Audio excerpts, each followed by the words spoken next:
I'm big. And I'm Surly, and that was uncomfortably long. So, welcome to season whatever, where we're sticking to one topic per season and we're going to have subcategories in this. So, our topic is why mobilization and general strikes are the political voice of the voiceless in our democracies. And today we're going to be talking about something called the poverty trap. But before we get going, please hit like, hit share, hit subscribe, do all that fun stuff, and let's maybe get this thing going. And if you have questions or ideas or wanted to have a discussion, pop something into the comments. We will read them. Yeah, that's the important part is feedback. Potentially positive feedback, but it's the internet. This is YouTube. There could be quite a bit of negativity. Yeah, people are shitbags. Yeah, people are people. The trolls do own YouTube. I mean, quite literally, bags of poop. I What? do wonder sometimes What's that? if our sole purpose is not just to process things. Our sole purpose is to procreate, passing little piece of genetic information forward into the future to some uncertain event horizon or something. Yeah, machine intelligence potentially. I don't know. I was reading a while ago that there was some theoretical physics finding that all physics, the endpoint of all physics is life.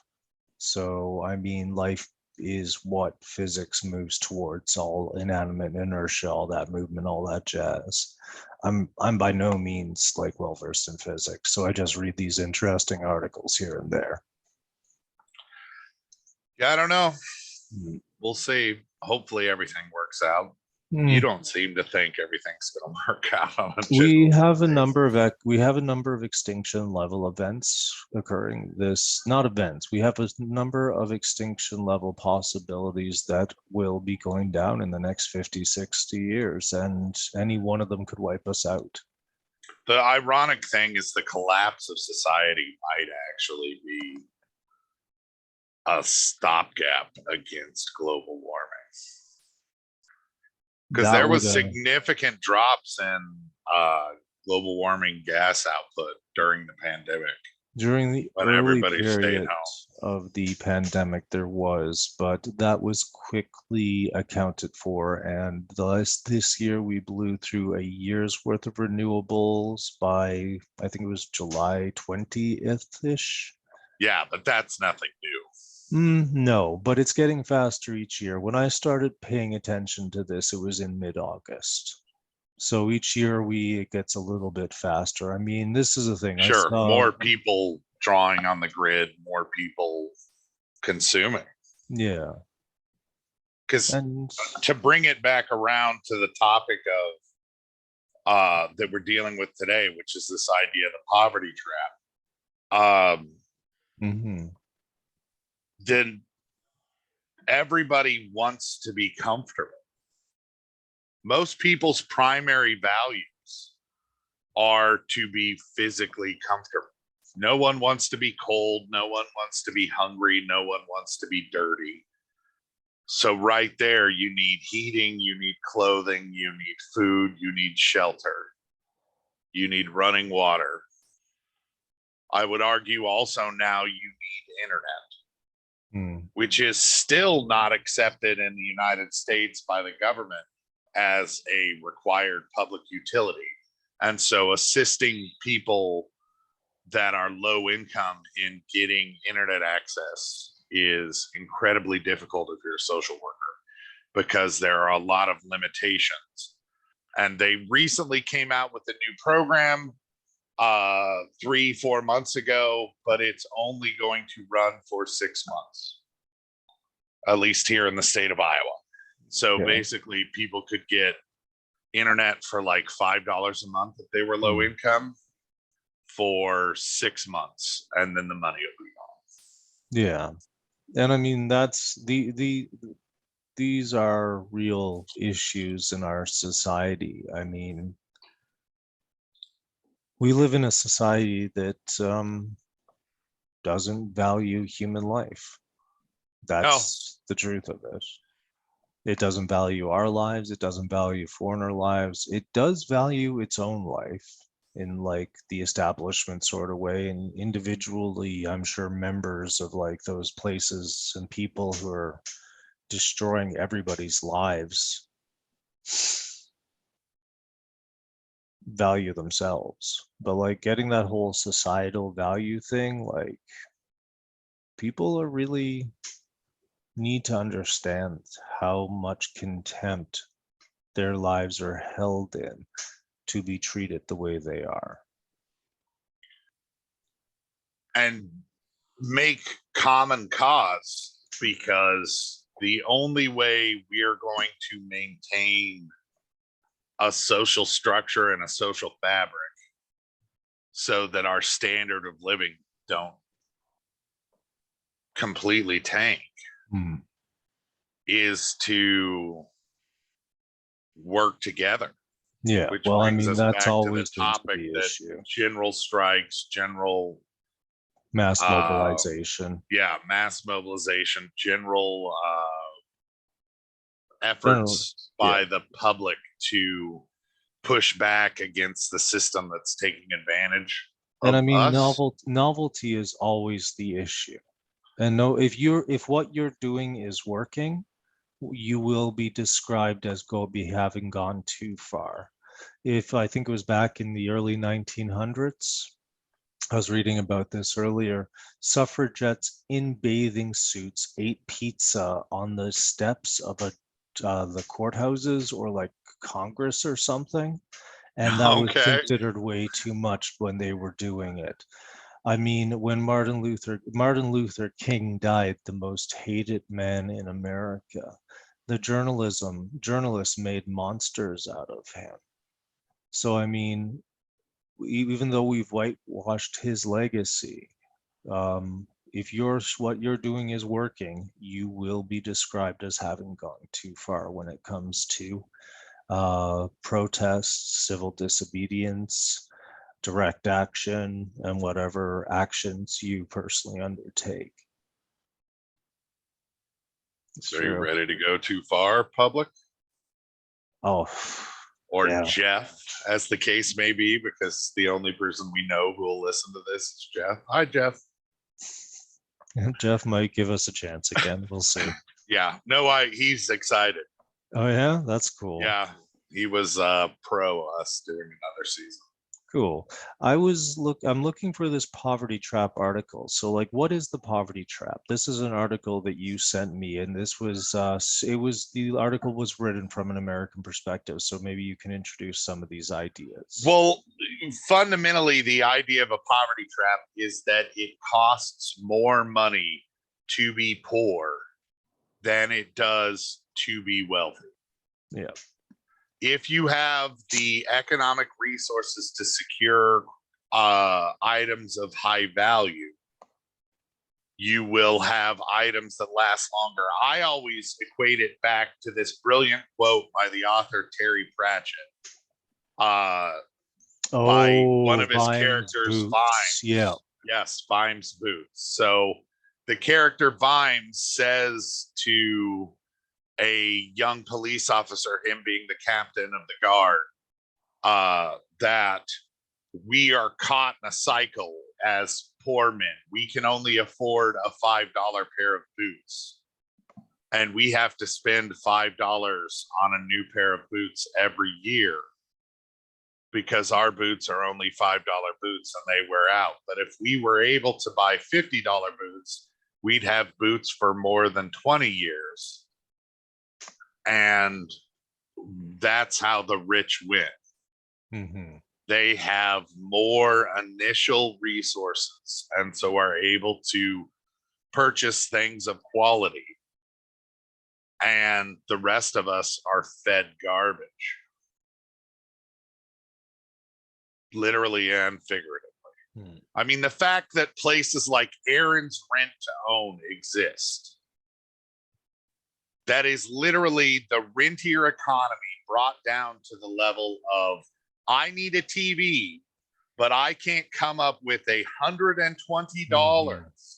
to buy a new TV. So I'm going to go and rent it at $10 a week. But renting, in the process of renting to own, I'm going to pay $400 for that TV. All because I can't. Part of it would be an issue of delayed gratification, but I think Mhm. that's unfair to impoverished people, because why should Mhm. impoverished people have to delay gratification when the wealthy can just do whatever they want, however they Yeah. want? Well, I mean, this has always been the issue is we victim blame. But Yeah. before we get ahead of ourselves, the article that we're talking about is, "Do Americans know what a massive ripoff American life really is?" Okay, and this is written Use it by by. uh, Umair Haq, I believe. He is an economist and he lived in the United States briefly. And Give us some of the figures that he references, yeah, like so we got television. Internet and television in Europe is $30 a month. In America, it's 150. And then half the stuff on American TV is ads. Then there's well, the and even utility the bills. streaming services. I mean, it's Yeah. going to add up.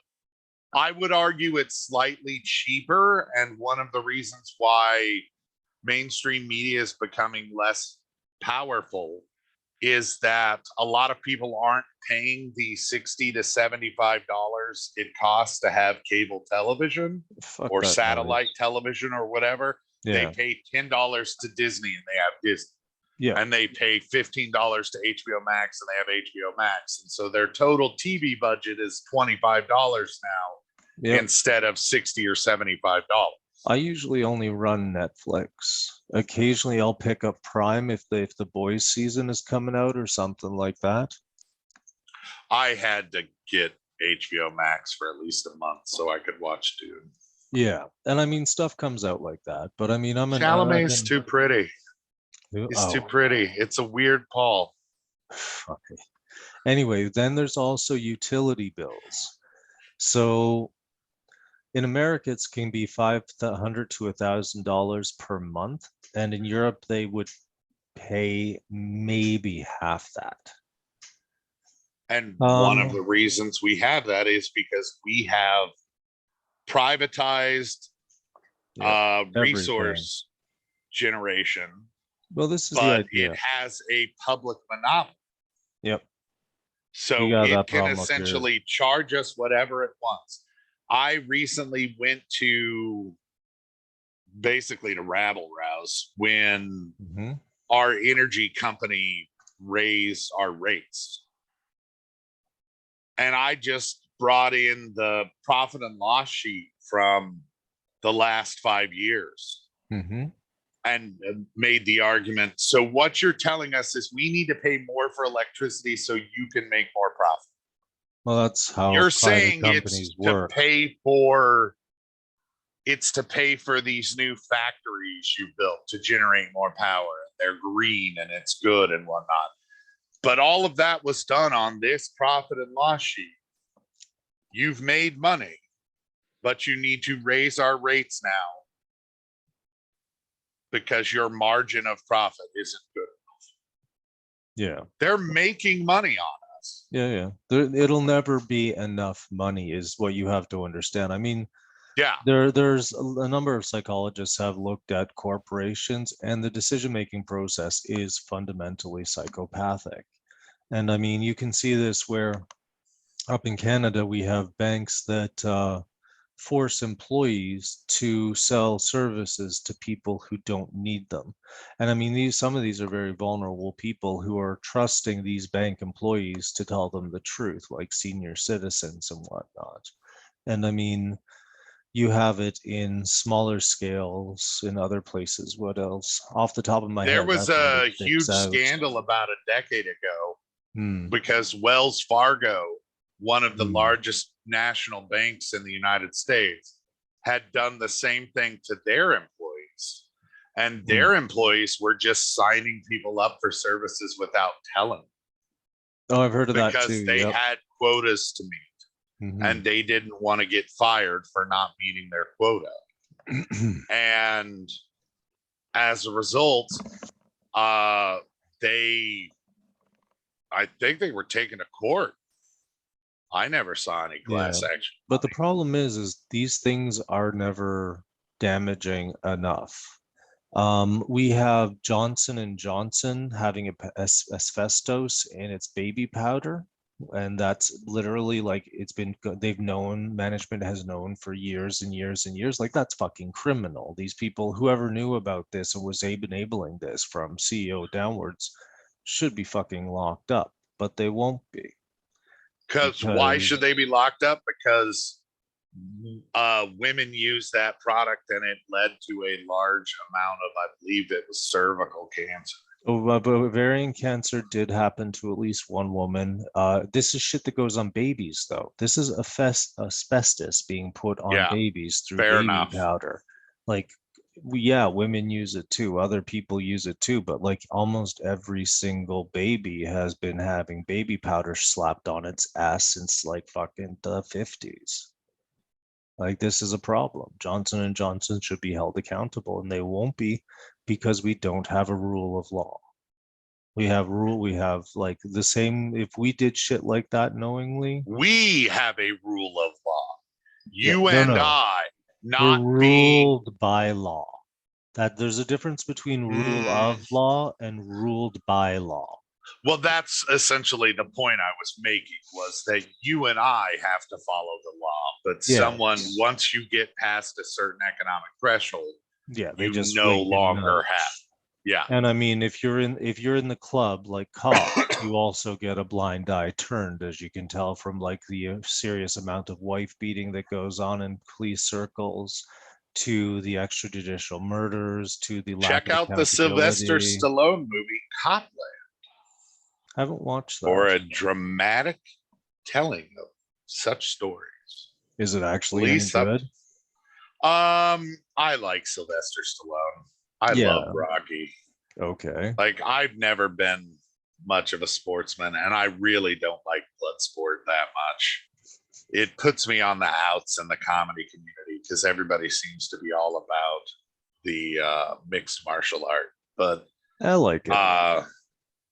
And Bloodsport, I've been in enough fights, and like, I'm also the guy who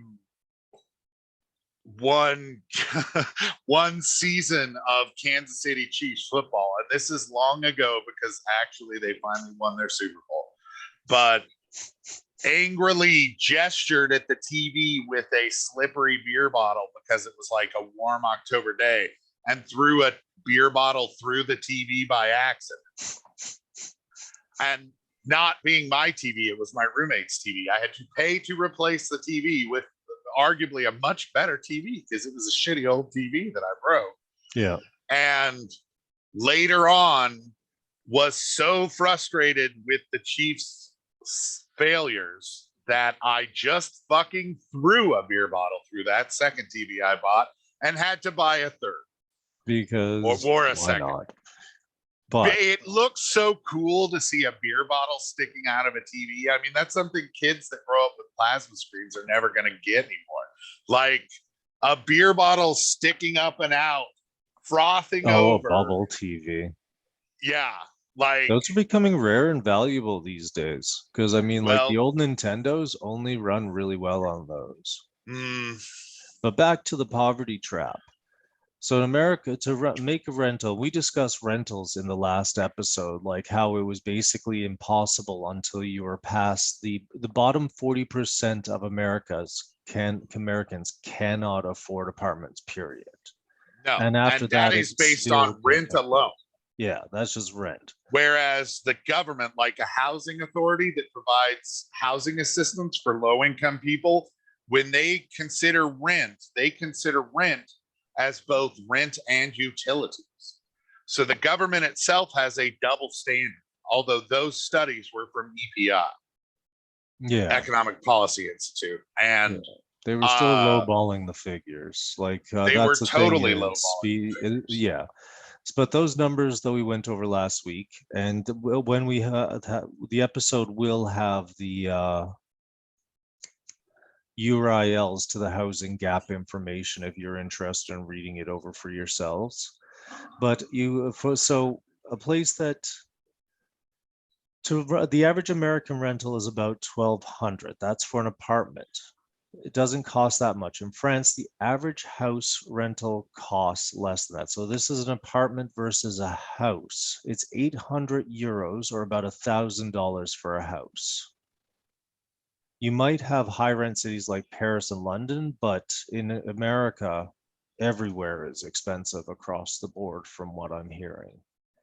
Sure. Where I live in a rural ghetto in Iowa, a Poor white trash sort of place. basically, Yeah, Newfoundland's like that. it rents are $800 or $900 for a 1-bedroom. Yeah, a 1-bed. Yeah, that's ridiculous. I literally it would be like 45% of my wages. So this guy did some more numbers on this, and he said the average American income is about $35,000 per year. That's about $2,400 a month if you're lucky after taxes. What bills are we up to? $1,200 for a crappy apartment, a few hundred, let's call it 2 or 3 for connectivity, and another 500 or so for basic utilities. This leaves you $400 for the month or just $100 a week. That's American life. That's why Americans feel so poor, because they are, American life is a giant rip-off. So, I mean, the sad truth is I make $1,000 more than that, but my net is $400 less than his prediction. It's only 2,000. Well, I think that 35K and ideally you don't gross, want to pay more than 30%. Your goal for renting, including your utilities, should not be more than 30% of your net. So, yeah, no, it really shouldn't. That's been a known number for a really long time as well, too. And that's 30%. That's like 30% of your net, not your gross, right? Which means I could pay $600 for an apartment and utilities. And so the next question is how are Americans living? And this guy goes on and says basically it's due to credit card debt, that somewhere in the order of $100 billion a year in interest is paid to the credit card companies. So over 10 years, that's $1 trillion. And that's money that predominantly gets fed into the fake economy. Yeah, that goes to Wall Street. Like, and this is the fake economy is a discussion we are definitely going to have, but to make it simple right now, we have a productive economy and we have an extractive economy. The productive economy makes things, the extractive economy takes the wealth that is produced out of the productive economy and puts it into non-productive hands, which is where we've seen the accumulation with so many billionaires lately with money that they've gotten through corporate socialism, networking, government policies, and things like that. The top 1% now owns 89% of the US stock market. Yeah, and I mean, this is a little thing that the stock bros don't really understand is that yeah, you might be making a few bucks here and there, but in the extractive economy still has to pull the wealth from somewhere. So when you're investing, the profit that you're making is non-productive extraction. It's complicated, but frankly, the entire extractive economy has to fucking go. And I'm a little bit condescending about the stock. Fundamentally rejiggering everything. Capitalism. Yeah. Capitalism might not like from the looks of it, from a number of sources, it doesn't look like capitalism is functionally compatible with survival of our species and the planet. So Well, yeah, it's going to be some version of capital. We're going to maintain capital because barter systems are shit. exchange and money existed long before capitalism. Capitalism literally is only a market economics term. It basically means to whom the accumulation of productivity and wealth go to and who possesses and uses it. I mean, there's a number of ways we could be using stock markets to in inventive ways. I mean, that fellow from Greece, the economist who was part of the Greek Revolution against the IMF briefly in 2015, has talked about different ways to like use stocks so that workers within the everybody shares stocks within the company so that all dividends are shared equally between the workers, things like that. I mean, our idea of hierarchy and like the CEO of or the leader model really does ignore the fact that most leaders don't really do much. Like Biden can't control the oil market. No, or the economy at large. Basically, yeah. So, I mean, there's like right now, from my understanding, one of our biggest issues with supplies right now is there's nobody to unload and offload the boats because before we were banking on people lining up to wait for work at the docks and basically doing unpaid waiting work until they were able to secure a load and then they'd only get paid for the load. Those people have disappeared. So, like, from my understanding, there's that issue at the docks that's actually creating a bunch of problems, which is creating an artificial supply issue. During the COVID-19 itself, I know that billions of dollars of cargo ships were also destroyed because they weren't needed at that moment. So, I mean, in some ways, this is a manufactured supply crisis by capitalists refusing to pay adequate wages. So the conclusion I is can't remember. Did last episode when we talk about the issue with packaging? which one? I just read an excellent article that described the current issue for a spaghetti sauce manufacturer. And the spaghetti sauce manufacturer was able to source all of the goods it needed to produce the spaghetti sauce. It had the infrastructure to produce the spaghetti sauce. The problem was that the packaging had become prohibitively expensive because the glass jar manufacturer was not considered essential. And the glass jar manufacturer just sold out its warehouses during COVID. Yeah.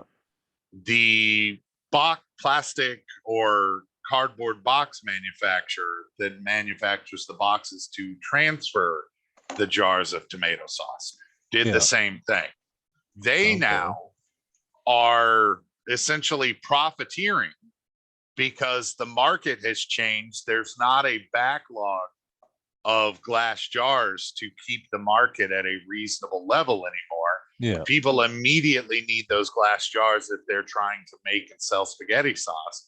All of the spaghetti sauce they had in storage has been sold. So they're now selling directly from the factory to the markets instead of going to a warehouse as an intermediary. And these incremental cost increases in packaging, which I would argue are profiteering off the situation, it is, are increasing. That's where our inflation something is coming Biden from, where could spaghetti do. sauce is more expensive. Yeah, that's an issue too, where people were not properly subsidized during COVID-19, so they had to make economic choices that destroyed our supply lines. Well, that's not even Biden's fault. That's because Trump mismanaged the pandemic. Oh, everybody did. Because I mean, there was one way out of this, and that might have worked without plunging the world into chaos. And like you would have had to basically shut down interest rates, shut down banks making money off of interest, like shut down profiteering, subsidize people to survive, and basically use the army to help out and get as many volunteers as you could in primary industries that had to keep going. Like they needed to shut down the world.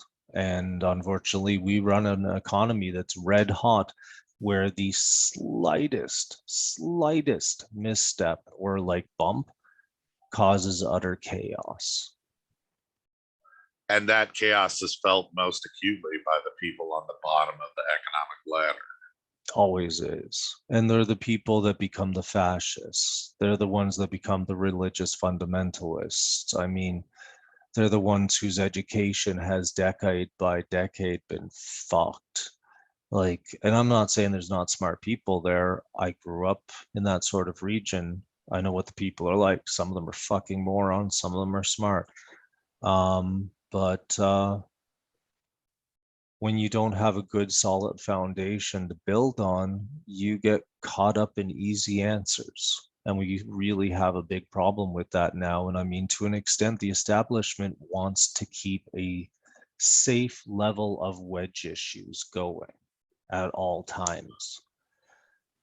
Because as long as we're fighting each other, we're not We're looking not at our fighting real problems.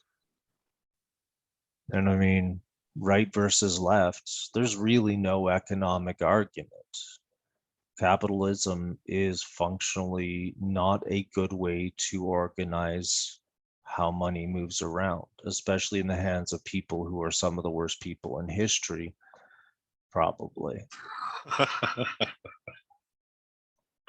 That is one of the downsides of societal development, is that sociopaths are harder to identify. They're not really. They're harder for the average person to identify. Well, the average person is usually finds it impossible because they're charming and they'll say anything to get what they want. Yes, and it's much easier for flim flam artist to be successful in a well-developed social structure than it is in a tribalistic one. If the flim flam man comes to you and says, I'll do it, pay me, I'll do a dance, it'll rain. You feed him, he does his dance, there's no rain. You kick the shit out of him and drive him out of the village. Yeah. And I mean, this is the thing, is our entire structures have been hijacked by people who are abusing them. And I mean, this is common knowledge at this point. Nobody believes. Is it though? It really is. It really is. I mean, while media will never say it, from my press will never say it, the reason we have low voter turnout is because people are fucking exhausted, worked to the bone. They know they're being lied to. They know nothing's going to change. They know that no matter who they vote for, their pay is going to be worth less and less, and the world is going to be more and more fucked. And they're just struggling to keep their fucking heads above water. And they are the population who are the most susceptible to shit like QAnon and to shit like Trumpism. Like, they've been shit on so long that they just want someone to shit on someone else for them. And Yeah. Trump shit on everybody for them. Yeah, he did. He was a big pile of shit. I called him as a neo-Nazi before, excuse me, while we were still in the primaries, and he is, and he was, is, whatever. He's Fascist. just, America built that, and Canada is building that. I mean, this is something a lot of Canadians don't understand, actually, is that while we're pointing in shock and, like, I don't know, looking down our noses at the Americans and their shit show, we got that shit coming up here fast. We got, you might get Mr. Fantastic or Mr. Incredible or whatever that guy's name is. Kevin O'Leary. Oh no, we won't get him. He screwed himself. Did He he? wa- he That's was too bad. he was I not thought that really. would have been an entertaining version of the Canadian Trump. No, Maxwell Bernier is currently the alt-right political party fellow that seems to be gaining the most traction. And I've met people from the interesting thing about the PPC party is that while there's a lot of racism in it, it's also oddly attractive to like how neoliberal lefties, if that Okay, makes sense. Like sure. there's like this vegan bakery in town called Sugar Mamas, and the owner of it was running for the PC party, and like the most unusual people were joining it, right? So it's got broad appeal, like this whole lockdown thing that's destroyed a lot of businesses and it caused a lot of people to lose everything because just when it comes to an emergency, the government's attitude is fuck them, let the bus roll. Um, yeah, there's a lot of reasons behind the anger we're seeing, a lot of good reasons. And unless we can actually face, confront, and deal with those reasons, they're just going to get fucking worse. That's obvious, you know? I think that's a good final thought. I think we leave it there. All right. If Well, you're pissed off, you're racist. probably justified in being pissed off. The That's the thing. question is, are Hmm. you directing your vitriol at the right target? And that is a really important question because I mean, our bodies are designed to, what's the term for it? Move our genetics into the future. Our entire bodies are hardwired systems that tell us whether our environment is safe or not safe. Anger is caused by things. There are outside environmental stimuli that is causing stress in your body. How you act on that anger is a different story entirely. But that stress, that anger that leads to anger, that stress that leads to fear, and then anger is usually based in something real. There are exceptions, but it is often based in something real. I think that's good. I'm done on my side. Yeah, Sign get out. pissed at the right people, folks. Exactly. All right, I've been Big. I've been Surly. Sign off. Thanks for watching.